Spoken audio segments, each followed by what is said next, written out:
how you can buy your first investment property. So if you're looking for an investment property, odds are you're probably already in your primary residence. I'll put you in my shoes where I was whenever I was looking for my first investment property.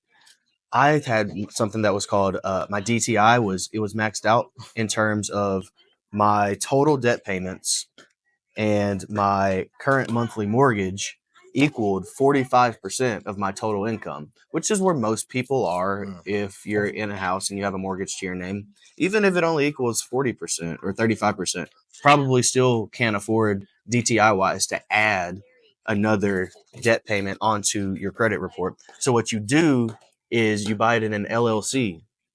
It costs like $200 to get an LLC in Alabama.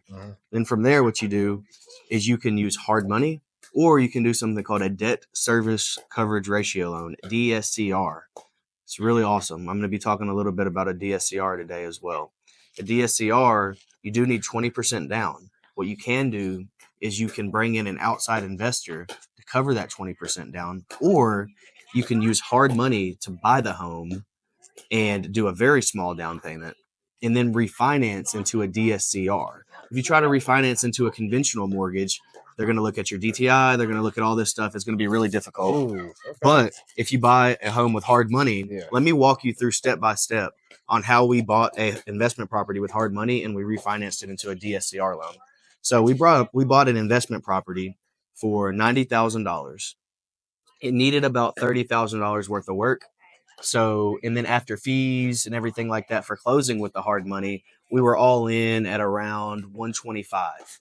So our total loan amount was 125. So what happens is you have to make sure that your total loan amount is no more than 80% of the after repair value. The after repair value is what that property will appraise at after you get done using those renovation funds. After you get done doing the renovation, you get it appraised. And you get a new loan of 80% of the after repair value. Remember, we're all in after purchase and renovation and fees at 125. That's our loan, 125. We get it appraised at say 185, 190.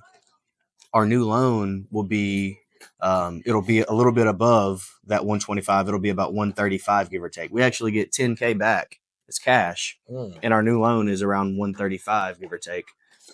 Debt service coverage ratio loans, DSCR loans, are a little bit higher interest rate, but because the lender is taking on a little bit more risk because they actually don't need any income verification. They go off of the property.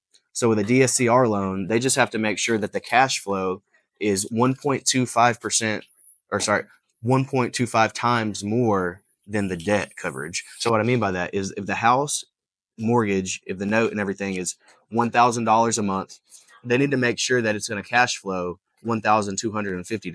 So that's why you have to make sure you're getting a good deal, or you're not going to be able to refinance it into a DSCR loan.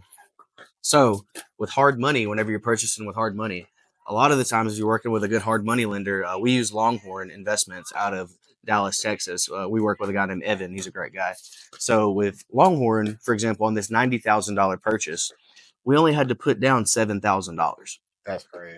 And it's interest only loan, not towards any principal or anything like that. Man, if you don't got $7,000 yourself, if it's a good enough deal, there's plenty of people out there who would lend you $7,000 on that. You can give them equity in the property, so that way they gain money whenever you sell, or they have a stake in it. So whenever you start renting it out, they start getting some cash flow. Or you can just do a debt payment or a promissory note. Hey, I'll give you 5 to 10% on this $10,000 that you lend me, and I'll pay it all back, and you'll get your interest as well.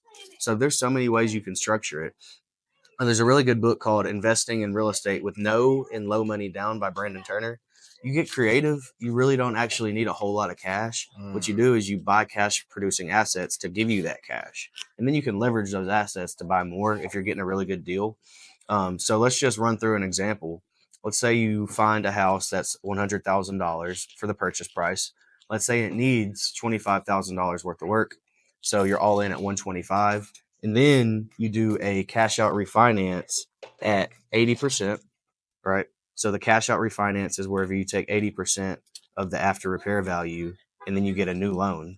So 80% of 200,000 is 160,000. So you pay off your 125, and now you have $35,000 left as cash. That's cash. And then you can use that to go buy another property. And get this, if you were to make this $35,000 at your work, it's going to be taxed 30% after all taxes and everything like that. This, you're only going to be paying interest on, anywhere from 7 to 9%. If you're working with a good lender, you can get a DSCR cash out refinance for 8%, up to 80%. We use a lady named Janice. If you're this far in the video and you were interested, let me know. I can connect you with her. But kind of just to recap, to buy your first investment property, there's many things that you can do. I honestly recommend you can work with a small local bank like People's Bank here in Huntsville.